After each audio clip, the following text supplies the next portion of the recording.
دنیا میں اس وقت کل 196 ممالک ہیں اور ان میں نارتھ کوریا ایک واحد اکلوتا ایسا ملک ہے جہاں کی ہر چیز باقی دنیا سے مختلف ہے، چاہے وہاں کا مذہب ہو، معاشرت ہو یا پھر معیشت۔ یہاں تک کہ وہاں پر ہنسنے پر بھی پابندی ہے، نہ آپ وہاں پر جینز پہن سکتے ہیں، نہ لمبے بال رکھ سکتے ہیں، نہ گھر اور جائیداد خرید سکتے ہیں، اور نہ چھٹیوں میں کسی باہر کے ملک میں جا سکتے ہیں، اور نہ ہی اپنا کاروبار کر سکتے ہیں۔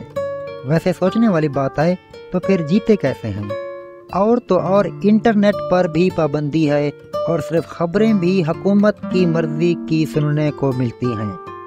پھر تو یقیناً یہ کہنا بنتا ہے کہ 2,63,00,000 انسان اذیت ناک جیل میں اور عمر قید بامشقت میں زندگی گزار رہے ہیں۔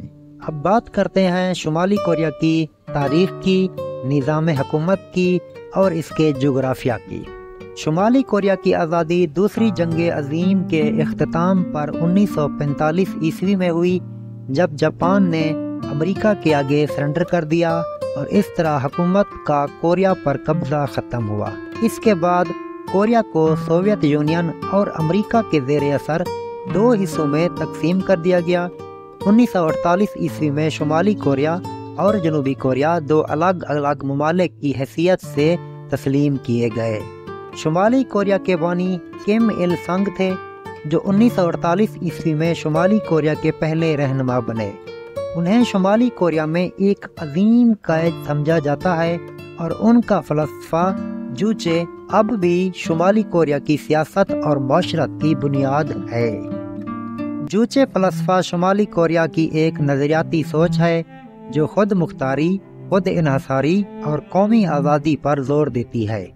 اسے کم il سنگ نے 1950 کی دہائی میں انٹروڈیوس کرایا تھا۔ اس فلسفے کے 3 بنیادی اصول ہیں۔ نمبر 1، خود انحصاری یعنی سیلف ریلائنس۔ ریاست کو اقتصادی، فوجی اور سیاسی لحاظ سے خود مختار ہونا چاہیے تاکہ بیرونی ممالک پر انحصار کم سے کم کیا جا سکے۔ نمبر 2، قومی آزادی یعنی نیشنل سوورینٹی۔ ریاست کو اپنے فیصلے خود کرنے کا حق ہونا چاہیے اور کسی بھی بیرونی دباؤ یا مداخلت کے بغیر اپنی پالیسیوں پر عمل درآمد کرنا چاہیے۔ نمبر 3، عوام کی مرکزی حیثیت، پرائمیسی آف دی پیپل۔ حکومت کی پالیسیوں کا مرکز عوام ہی ہوتے ہیں، اور اس فلسفے کے تحت ریاست کی فلاح و بہبود کو اولین ترجیح دینی چاہیے۔ جوچے فلسفے کے مطابق شمالی کوریا کی ہر پالیسی اور فیصلہ خود انحصاری اور قومی آزادی کی بنیاد کے اوپر ہوتا ہے۔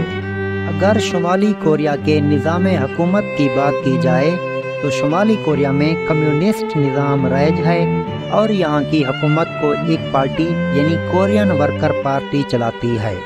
ملک کے موجودہ رہنما کم جونگ ہیں، جو کم خاندان کی تیسری نسل کے حکمران ہیں۔ شمالی کوریا کا کل رقبہ تقریباً 1,20,540 مربع کلومیٹر ہے۔ شمالی کوریا مشرقی ایشیا میں جزیرہ نما کوریا کے شمال میں واقع ہے۔ شمال میں اس کی سرحدیں چین اور روس سے ملتی ہیں، جنوب میں جنوبی کوریا سے ملتی ہے، اور دونوں ممالک کے درمیان غیر فوجی زون قائم ہے جو کہ 38 پیرالل لائنز پر واقع ہے۔ شمالی کوریا کے مشرق میں سی آف جاپان اور مغرب میں یلو سی واقع ہیں۔ شمالی کوریا کی کل آبادی تقریباً 2,63,00,000 کے قریب ہے۔ زیادہ تر آبادی کورین نسل پر مشتمل ہے، اور یہاں دیگر اقلیتیں بہت کم تعداد میں بستی ہیں۔ کورین زبان شمالی کوریا کی قومی زبان ہے جو ہنگول رسم الخط میں لکھی جاتی ہے۔